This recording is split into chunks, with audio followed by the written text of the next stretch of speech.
So maybe you want to have some winter thermal cover for the deer on your property, but you have no idea where to start.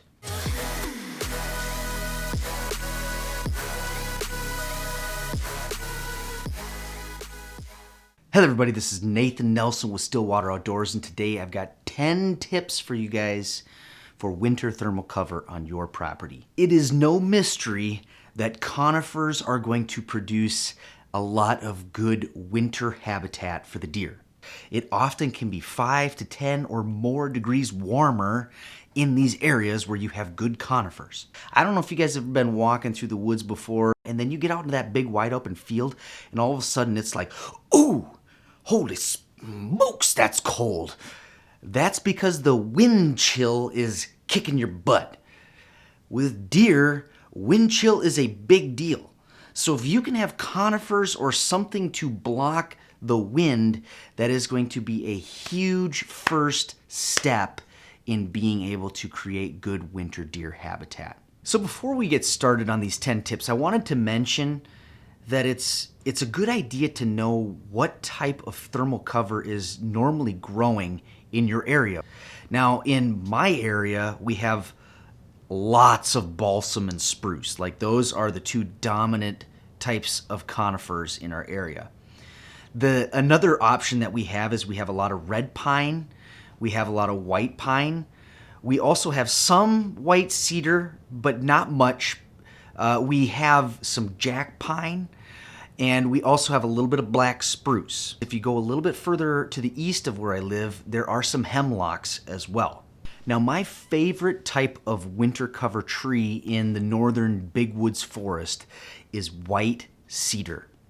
White cedar is this incredible tree that produces boughs that the deer actually really like. It's very nutritious and tasty to them. It produces really good thermal cover, a lot of good windbreak, and it produces a lot of good food. One of the things that I've noticed about white cedar is that anytime you find it, you rarely find any branches that are lower than like 5 feet. Like, honestly, when you walk through an area with white cedars, pay attention to that. It's almost like walking through a park. And that's because the deer consume the lower hanging boughs so intensely that nothing can ever grow down low. We're gonna get started on these 10 tips right now. So the first tip that I have for you guys is when you go to design a winter bedding area, design it so that it covers around the bedding area that you already want the deer to be spending their time in. Now, on my property, I have a bedding area that I'm going to be putting up closer towards the food source. And what I'm going to do is I'm going to make a horseshoe around that bedding area, and it's going to be all conifers. Now, I have balsams that are growing like crazy all over in this area, so I'm just going to do is thin out some of the other trees so that it's mostly a heavily dominated conifer stand. Now, there are a couple big advantages to putting the conifers around your bedding area. The first is that it's going to create a visual barrier into that bedding area. So if you're trying to sneak around and get through to different stand sites at any time of the year, you're always going to have a wall of green that separates the deer from being able to see you. Huge advantage.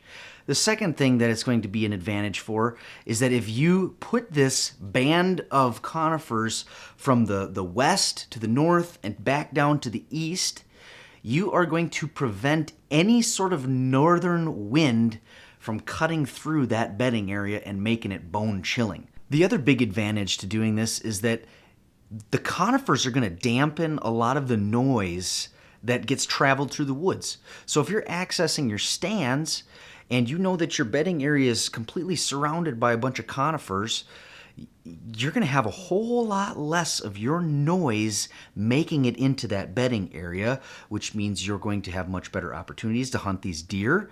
You're going to have a chance to get closer to them. They're not going to be as tipped off whenever you get walking into the woods. So the next advantage to having that band of conifers going around your main bedding area is that it doesn't matter what time of the year it is, the deer will still use that same bedding area. The nice part about this is it means predictable deer behavior throughout the entire year. Man, you get into December and all of a sudden you're getting the heavy snows and the really cold temperatures. The deer will be doing the same thing that they were doing in September. It's a wonderful thing. My second tip for you guys is that you don't need to have massive, giant blocks of conifers to create good winter habitat.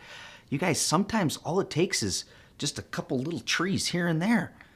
It's amazing what one tree can do, the difference that one conifer can make. If it's a good full tree that gets good sunlight, you're going to have a lot of wind block just from that one tree. You know, one of the problems that you'll run into with conifers is that they shade out a lot of the undergrowth because there's always this consistent big block of green that's blocking out all the sunlight hitting the forest floor. And they can be very competitive, actually. In fact, some of the balsams in our area, they'll overtake an entire area, and there will be nothing else growing. So I don't think that that's the best to have an area that's like a monoculture. So make them nice strips or little pockets and try to put them in areas. And one thing that you can do is if you take that band and you go around your bedding area, is that you can then put little pockets of conifers inside of your hinge cut bedding area or whatever you have, or clear cut bedding area. And now you have numerous bedding options even within that main bedding area. So you could get deer bedding around the band, and you could get deer bedding inside of that cutting. The third tip is that when you are going to be using conifers, they don't have to be tall. You don't need tall trees. In fact, I think that sometimes the tall trees are worse because then all of a sudden they shade out so much more and they let in less sunlight. And they're not most of the time producing that much more wind block. You're wanting the wind block to be down lower towards the ground. So if you just have a 12-foot tall tree that's got some good cover, that's going to produce everything that you need, and it'll let in ample sunlight into the area. My fourth tip is that you want to make sure that your conifers get good sunlight. One of the problems that a lot of conifer stands will run into is that there's so much competition for sunlight that the tree won't really get very full. And you want your conifers to be very full because that is the holding power for the wind. That's what's going to be that block. The wind just can't cut through all of that conifer. Now, if you've got just like a Charlie Brown Christmas looking tree, that's not going to do a whole lot. You need a tree that's big, full, and expresses a nice wide growth. Tip number 5 is to make sure that you set up your conifers so that you can have good southern exposure. This is a huge deal because you want the wind block coming from the north over their back, and so the wind's not hitting them, and the whole time they're sitting up there just soaking the rays from the sun. You might have to go in and clip out some of those trees that are in that area that are blocking the sun from hitting that forest floor. That's going to help the growth of your trees, but it's also going to give the deer lots of sun. I have found dozens of deer antler sheds on these northern, eastern, and western edges where there's conifers and an opening. A lot of times I find them on slashings. You get a nice cut and you got some nice regrowth out there, but it's not too high, so there's sunlight coming through, and then you got a wall of conifers that are kind of surrounding that on the east, north, and west sides of that slashing. And we have found dozens of sheds in the big woods in those areas. That is where I walk when I want to find sheds. So if you have that on your property, all of a sudden now you know every year if I just walk this little area, I got a really good chance of finding a shed every year. Now let's say you are in hill country. One of the things that you want to do is set up your thermal cover in bedding areas to use the terrain to your advantage if possible. And you can set up those conifers so that they're on a south-facing slope. And all of a sudden they got the wind block coming from behind them. They got the sun baking down on them. It's a sweet setup. Next tip for you guys is, you don't have to have the branches all the way down to the ground with these trees. Sometimes the deer might like to kind of tuck right up underneath one of them. So maybe if you've got like a side that's on like the north side of the tree and it's just thick and full, you could even go in on the south side of that tree and clip out a few branches so that it makes like a nice little almost dome for them in there. Not that they need the overhead cover, but I think that that's just an added level of wind protection. My next tip for you guys is that if you're going to do these conifers, I would suggest do strips. And why I say do strips is because that creates edge. Predictable deer movement edges year round. So let's say you get a nice like strip of quarter that's leading to and from your bedding area to the food source. That is an edge that the deer will travel on all the time. And you may find that there's a lot of rubs that'll be right on that spot. There might be a staging area that ends up being in that spot. Anytime you can add edge to your property, that's going to be a huge thing.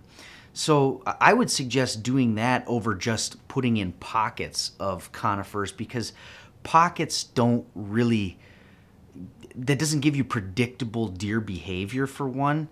But it just doesn't create that edge like what you would really want that's going to move and channel the deer through your property in a direction that you want. My next tip for you is that if you have enough fields to work with, you could actually layer in some strips of switchgrass. Now, I wouldn't suggest doing massive amounts of switchgrass just because there's not really any food value there for the deer, but it definitely adds a lot of good wind cover.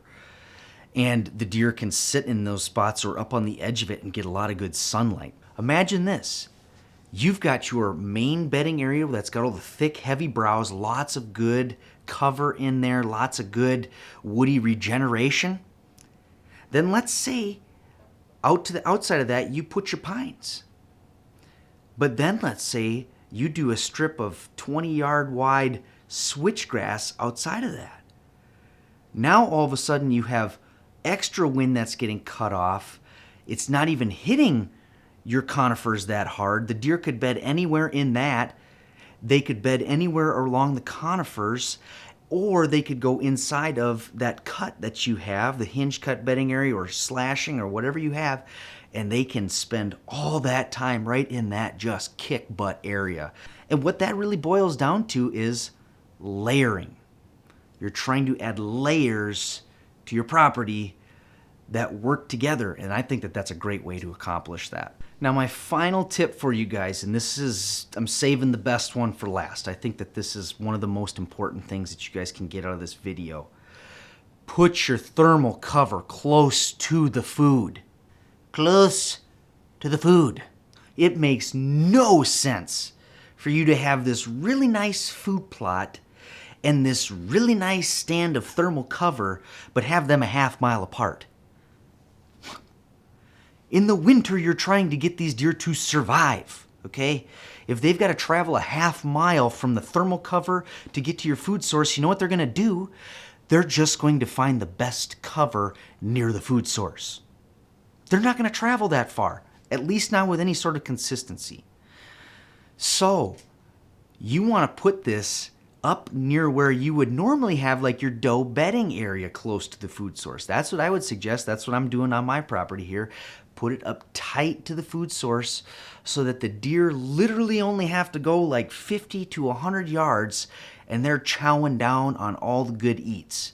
The other reason why this is a big deal too is because if you have your thermal cover spread out on a very far end of your property, what do they have to walk through to get to your food source? Wide open woods that they're going to get cold doing it for, expending energy, making themselves vulnerable to predators. You guys, there's just endless reasons why you'd want to keep your thermal cover close to the food.